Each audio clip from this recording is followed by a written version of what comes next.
тренираш бразилско жилжицу, няма значение на каква възраст си, искам да ти кажа да не бързаш да напредваш и да не се сравняваш с други. При всеки развитието е индивидуално, всеки има възможност да ходи различно време на тренировки, затова гледай да се наслаждаваш на процеса, иначе има голям шанс да ти омръзне и да се откажеш. А това е най-лошото, защото ако си отишъл и ти е харесало, но си се отказал, защото не виждаш напредък след, да кажем, една година или няколко месеца, когато ти мине това чувство, че не напредваш, въпреки че това е нещо, което само ти си мислиш, просто не си лечи от началото,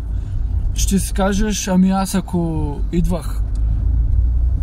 бях продължил да идвам, вместо да се откажа, сега наистина щях да съм напреднал и щеше да се лечи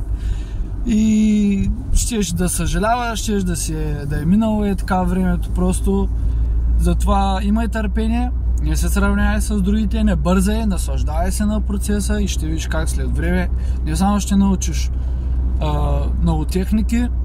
и ще задобряваш, ами ще осъзнаеш и много други неща, които носи джиу-джитсуто и ще се отразят дори на личния ти живот в положителна посока, разбира се.